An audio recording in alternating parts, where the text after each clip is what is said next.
Zee 24 तास एक पाऊल पुढे। जळगावहून पहिलीच महत्त्वाची बातमी येतेय। हॉरर किलिंगच्या घटना महाराष्ट्रामध्ये सुरूच आहेत।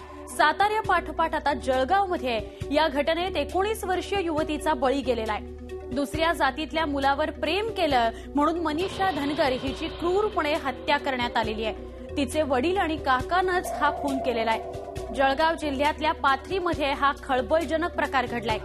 दुसऱ्या जातीतल्या तरुणावर प्रेम केलं म्हणून मनीषाचे वडील युवराज आणि काका शरद धनगर यांनी गळा आवळून मनीषाची हत्या केलेली आहे। हत्येनंतर तिचा मृतदेह 5 किलोमीटर अंतरावर दहिगाव जवळच्या रेल्वे स्टेशनवर फेकून देण्यात आला।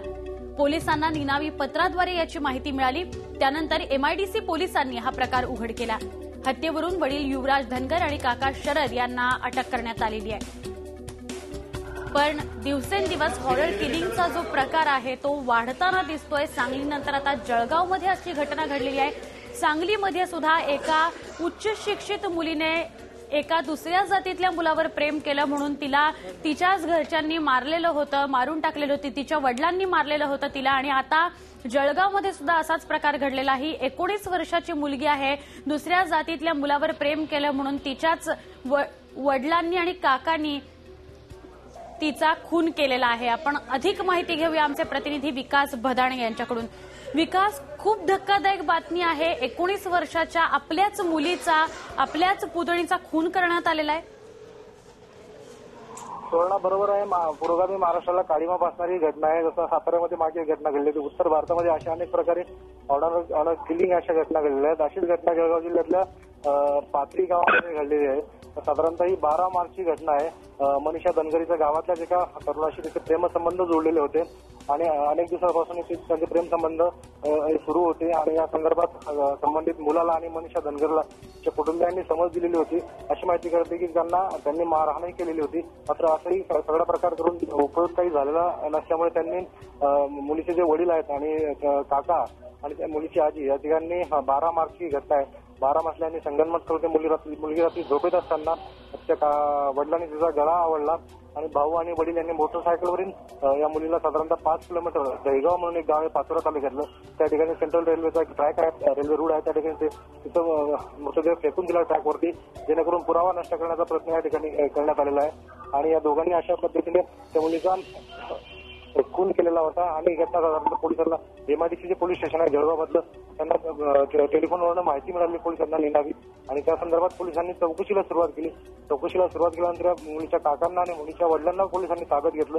ताब्यात घेतल्यानंतर पोलिसांनी खाक्या दाखवल्यानंतर त्या सगळ्यांनी माहितीची सगळी कुणाची माहिती त्या पोलिसांनी दिल्यानंतर मुलीचे काका आणि वडिलांना पोलिसांनी अटक केलेली आहे आणि या गुन्ह्यामध्ये तिची आधी सुद्धा सामील आहे। आधी अजून अटक करायची मात्र पोलिसांनी दोघांना अटक केली आहे। सुवर्णा, अगदी विकास, एका बाजूला आपण 21व्या शतकाचं खूप सुजलाम सुफलाम आपला देश होईल असं स्वप्न बघतो, दुसरीकडे आपला भारत, आपलं जग हायटेक होईल असं स्वप्न बघतो आणि त्याच वेळेला महाराष्ट्रामधल्या कुठल्या तरी जळगावच्या एका गावामध्ये असा प्रकार घडतो, ही खरोखर दुर्दैवी आहे। तुम्ही आमच्याबरोबर असे संपर्कात राहा। वर्षा देशपांडे आपल्याबरोबर सामाजिक कार्यकर्त्या दूरध्वनीवरून संपर्कात आहेत। वर्षा जी, खरोखरच लाजिरवाणी ही बाब आहे असं म्हटलं तर चुकीचं नाही ठरणार? फारच दुःखद आहे आणि चीड आणणार आहे हे सगळं। कारण एका बाजूला हुंड्याचे प्रश्न आहेत, मुली सांभाळण्याचे प्रश्न आहेत, म्हणून लाखो मुलींना एका बाजूला हे गर्भात संपवण्यापासून तर आता स्वतःच्या मनाप्रमाणे शिक्षण आणि ह्या सगळ्यामुळे जातीच्या भिंती मुली तोडू पाहतात, सगळा देश एक करू पाहतात, एक इक्वॅलिटी एस्टॅब्लिश करू पाहतायत। त्यांचं कौतुक करण्याऐवजी, त्यांना पाठबळ देण्याऐवजी त्यांच्या जर या पद्धतीने हत्या होत असतील तर सगळ्यात सुरक्षित आपल्याला आपलं घर वाटत असतं आणि त्या घरातच मुली आता असुरक्षित झालेल्या आहेत। आणि म्हणून आझाद शिंदेच्या खुनानंतर आम्ही तातडीनं ही मागणी केलेली होती, मूक मोर्चा काढून मागणी केलेली होती। त्यामध्ये ती यंत्रणा उभी राहिली पाहिजे आणि महाराष्ट्र शासनाने या संदर्भामध्ये तातडीनं भूमिका घेण्याची गरज आहे। त्यावेळेला आम्ही वर्षा गायकवाडला भेटून हे सांगितलं होतं, त्यामुळे शासनाने याच्या बाबतीमध्ये तातडीनं भूमिका घेण्याची गरज आहे। खरंय खरंय, आपण म्हणता ते अगदी बरोबर आहे। धन्यवाद वर्षाजी, आपण ही सविस्तर प्रतिक्रिया दिली त्याबद्दल। झी 24 तास एक पाऊल पुढे।